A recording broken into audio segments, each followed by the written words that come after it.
அதிமுகவை பொறுத்த வரைக்கும் அந்த அம்மா ஜெயலலிதா இருக்கிற வரைக்கும் நம்பிக்கைக்குரிய நபராக இருந்தார். நம்பிக்கைக்குரிய நபரில் முதல் நபராக இருந்தார். 3 முறை முதலமைச்சர் நாற்காலியை கொடுத்த பிறகு அப்படியே கொண்டு வந்து திருப்பி கொடுத்துட்டார். அந்த அளவுக்கு நம்பிக்கைக்கு பாத்திரமா இருந்தார். அதுக்கு பிறகு அந்த அம்மா மறைந்ததுக்கு பிறகு இவரை முதலமைச்சர் ஆக்கிட்டு தான் பாடியை அடக்கம் பண்ணாங்க. அப்போ சசிகலா அவர்களோடுக்கும் இவருக்கும் முரண்பட்டு குருமூர்த்தியினுடைய பேர் கேட்டு பேச கேட்டு தர்ம யுத்தம் பண்ணார். அதெல்லாம் நமக்கு தெரியும். அதற்கு பிறகு வெளியில் போனார். அதுக்கு பிறகு எடப்பாடி பழனிசாமி கை ஓங்கின பிறகு பாஜக 2 பேரையும் சேர்த்து வச்சுச்சு தேர்தலை சந்திச்சாங்க. 21 தேர்தலில் ஒருங்கிணைப்பாளர் இணை ஒருங்கிணைப்பாளருங்கிற பதவியை ஏற்படுத்துகிறாங்க.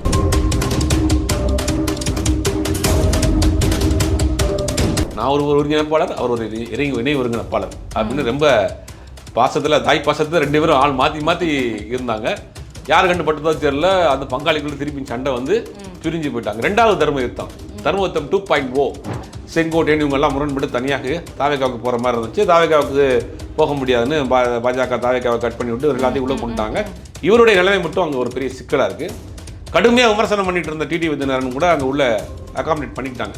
அவர் ஒரு கட்சியாக வச்சிருக்காரு, அவர் சேர்த்துக்கிட்டாங்க. இப்போ இவர் என்ன செய்ய போகிறார் அப்படின்னு பார்க்குறப்ப இவருடைய நிலைமை தர்ம சங்கடமாக தான் இருக்குது. தமிழ்நாடு டிஎன்பிசி எக்ஸாம் எழுதணும், பப்ளிக் சர்வீஸ் கமிஷன் எழுதணும்னா கம்பல்சரியாக தமிழ் தெரிஞ்சிருக்கணும். தமிழ் ஒரு பேப்பர் எழுதினா தான் நீங்கள் வந்து பாஸ் ஆக முடியும். பழைய ஜியோ என்ன இருந்துச்சுன்னா நீங்கள் வேலைக்கு சேர்ந்துக்கிட்டு தமிழ் கற்றுக்குங்கன்னு ஒரு ஆப்ஷன் கொடுத்தாங்க. அதை தூக்குனாங்க. அப்படி ஒரு மிகப்பெரிய ஒரு வேலையை செஞ்சவர் தான் இந்த ஓபிஎஸ். இன்னைக்கு அவர் தான் பாஜகவும் கை விட்டுருச்சு.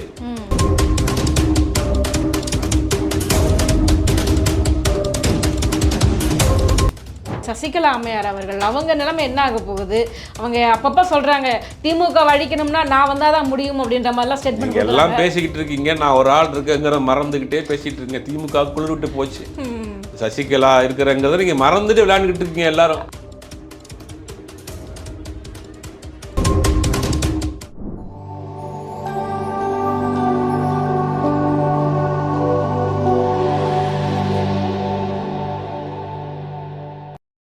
நேர்களுக்கு வணக்கம். இன்றைய நேர்காணலில் நம்மோடு இணைந்திருக்கிறார் மூத்த பத்திரிகையாளர் திரு சுபேர் அவர்கள். வாருங்கள் பேசுவோம். வணக்கம் சார். வணக்கம்.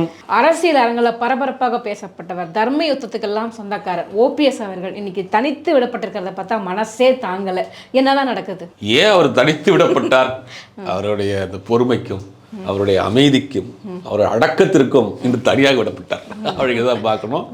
ஓபிஎஸ்ஸை பொறுத்த வரைக்கும் கட்சியில் அதிமுகவை பொறுத்த வரைக்கும் அந்த அம்மா ஜெயலலிதா இருக்கிற வரைக்கும் நம்பிக்கைக்குரிய நபராக இருந்தார். நம்பிக்கைக்குரிய நபரில் முதல் நபராக இருந்தார். 3 முறை முதலமைச்சர் நாற்காலியை கொடுத்த பிறகு அப்படியே கொண்டு வந்து திருப்பி கொடுத்துட்டார். அந்த அளவுக்கு நம்பிக்கைக்கு பாத்திரமா இருந்தார். அதுக்கு பிறகு அந்த அம்மா மறைந்ததுக்கு பிறகு இவரை முதலமைச்சர் ஆக்கிட்டு தான் பாடியை அடக்கம் பண்ணாங்க. அப்போ சசிகலா அவர்களோடுக்கும் இவருக்கும் முரண்பட்டு குருமூர்த்தியினுடைய பேர் கேட்டு பேச கேட்டு தர்ம யுத்தம் பண்ணார். அதெல்லாம் நமக்கு தெரியும்.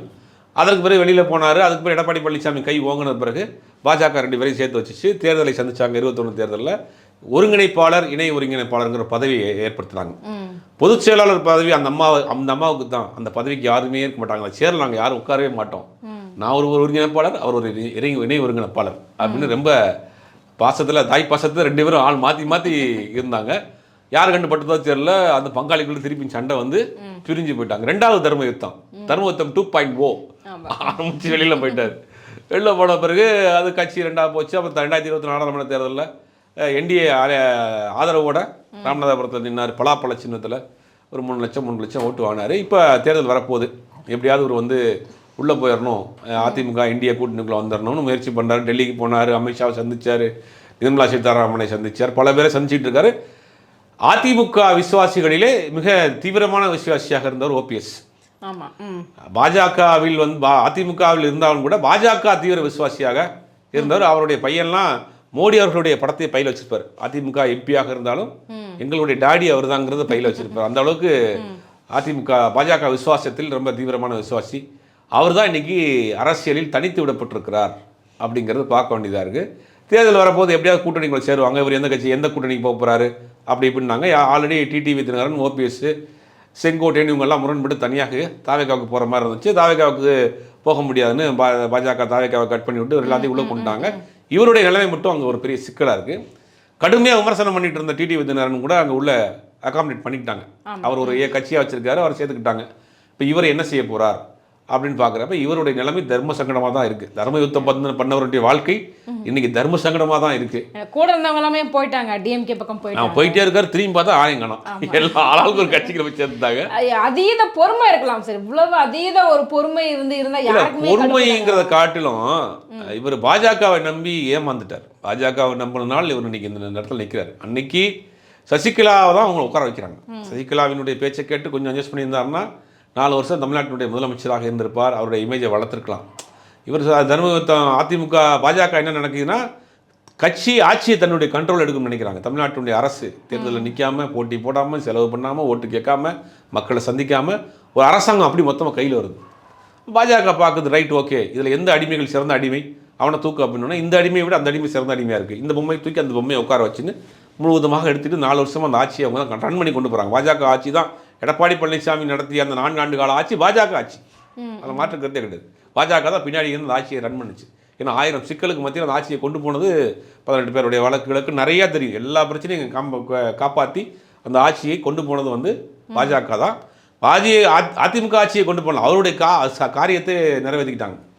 அப்போ அந்த நேரத்தில் தான் ஓபிஎஸ் வந்து முதலமைச்சராக இருக்கிறப்ப தான் ஒரு ஜியோ ஒன்று போடுறார்.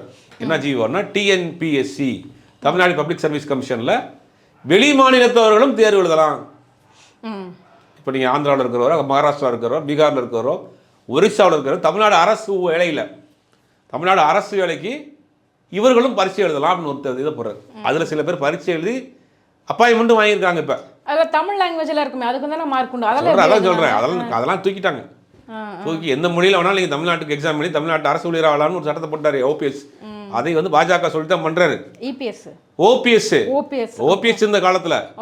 அப்போ உடனே சில பேர் வந்துடுறாங்க. அதுக்கு பிறகு இபிஎஸ் வந்த பிறகு மறைமுகமாக அந்த வேலையெல்லாம் போயிட்டு இருந்துச்சு. திமுக தேர்தலில் வாக்குறுதியாக கொடுத்தது, தமிழ்நாடு டிஎன்பிசி எக்ஸாம் எழுதணும், பப்ளிக் சர்வீஸ் கமிஷன் எழுதணும்னா கம்பல்சரியாக தமிழ் தெரிஞ்சிருக்கணும்.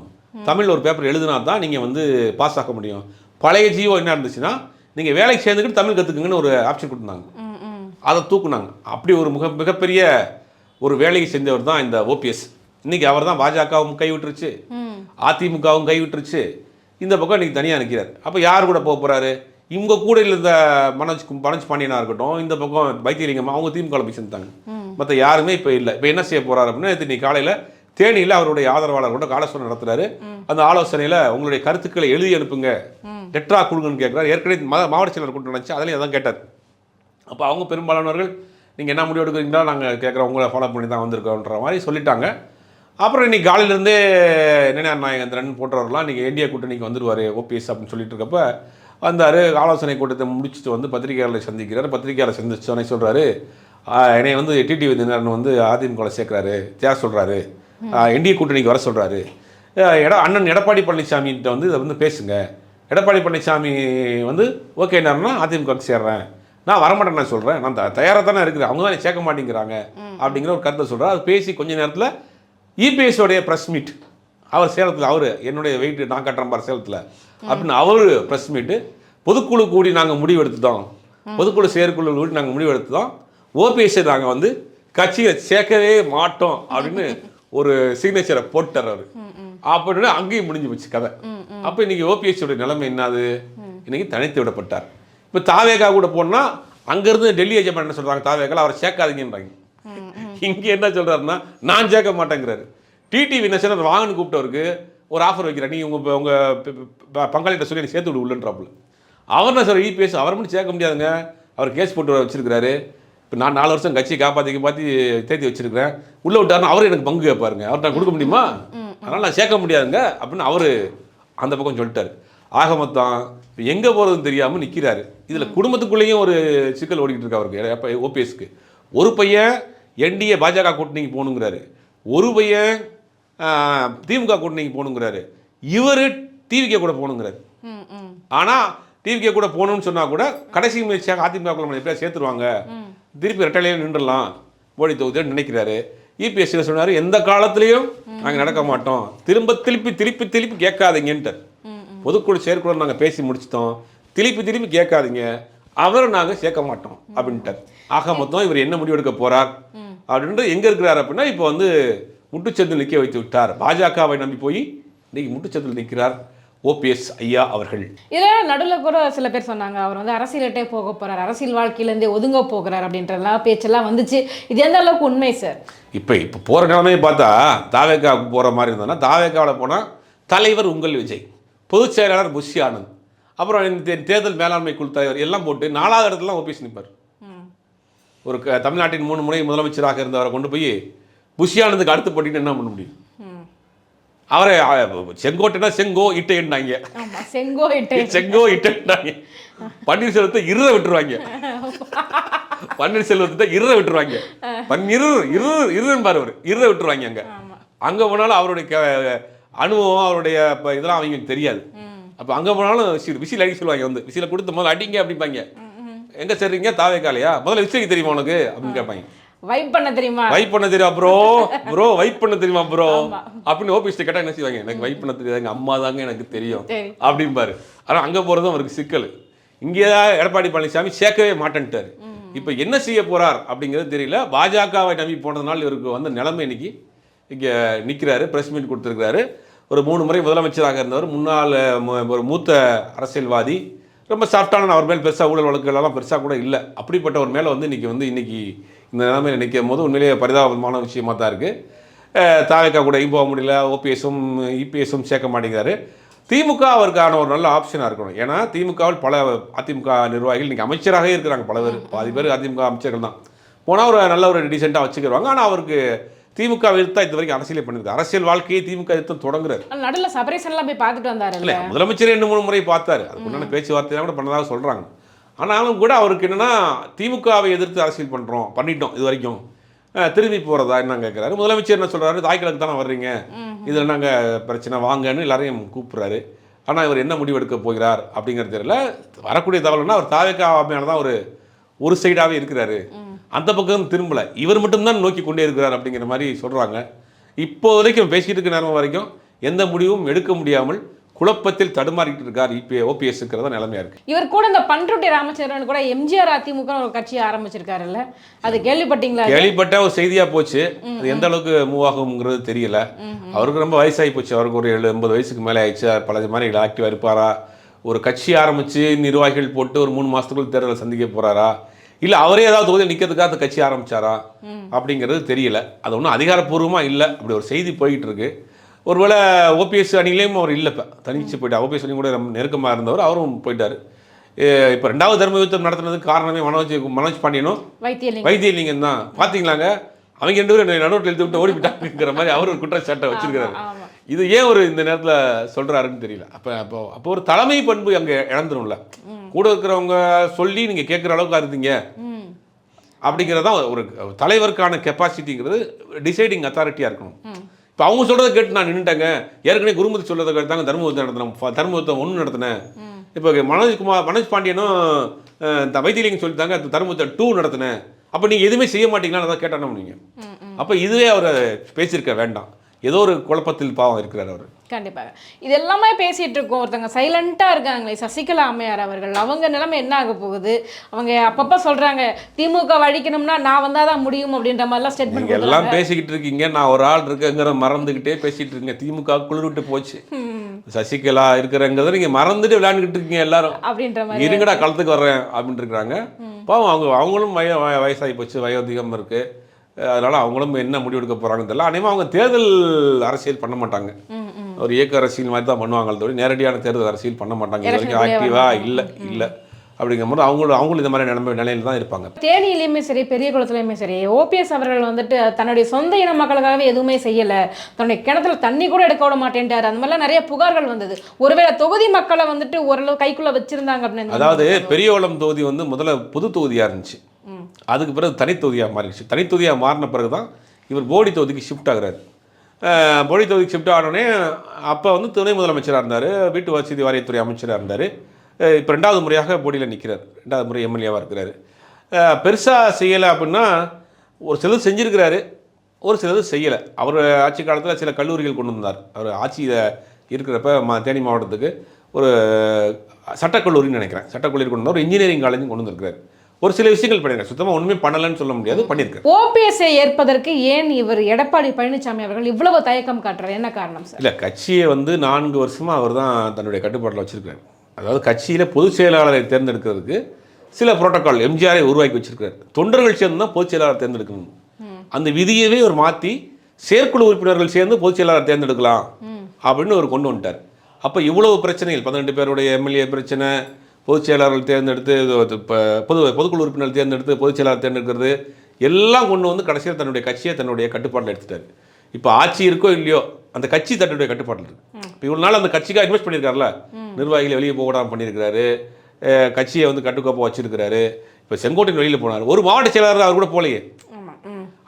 அதில் வந்து நீங்கள் எடப்பாடி பழனிசாமியை பாராட்டி ஆகணும். அவர் நினைச்சது சாதிச்சிட்டார்ல. இப்போ எவ்வளவோ முயற்சி பண்ணார் டிடி வித்யநாதன் வந்து நீங்கள் வந்து எடப்பாடி பழனிசாமி முதலமைச்சர் ஏற்றுக்கிற மாட்டேன்னு. கடைசியில் எடப்பாடி பழனிசாமி முதலமைச்சர் ஏற்றுக்கிற அந்த வழியை கொண்டு வந்துட்டார்ல. நீங்கள் அவர் 1000 விமர்சனம் பண்ணாலும் தன்னுடைய இடத்தில் ஒரு பிசிறு கூட அந்த இடத்துல வந்து யாரையும் அலோவ் பண்ண மாட்டேன், என்னுடைய கெப்பாசிட்டி ஒரு இடத்த கூட இழந்துட மாட்டேன் அப்படிங்கிறது ரொம்ப கருத்தாக்கார். அப்போ ஓபிஎஸ் நீங்கள் உள்ளே விட்டிங்கன்னா திருப்பி தனக்கான ஒரு போட்டியாளரை தனக்கு எதிரே உட்கார வைக்கிற மாதிரி இருக்கும். இப்போ அவர் ஒரு கட்சி ஆரம்பிக்கிறாரு. இப்போ மதிமுகவில் வந்து வைகோ போனார்னு நிறைய பேர் பேசிகிட்டு இருக்காங்க. வைகோ ஒரு கட்சி ஆரம்பித்தார். அந்த கட்சி ஆரம்பித்ததுக்கு பிறகு ஒரு 4-5 வருஷம் அதை தனியாக ட்ராவல் பண்ணார். 93 கட்சி 96 தேர்தல் சந்திக்கிறார், வருஷ தேர்தல் சந்திக்கிறாரு, அப்புறம் நாடாளுமன்ற தேர்தல் சந்திக்கிறார். 99, 98 உள்ளே வர்றாரு. வந்தாலும் கூட இன்னொரு கட்சியாக இருக்கார், கூட்டணியில் இருக்கார். அப்படி ஒரு கட்சியாக இருந்தார்.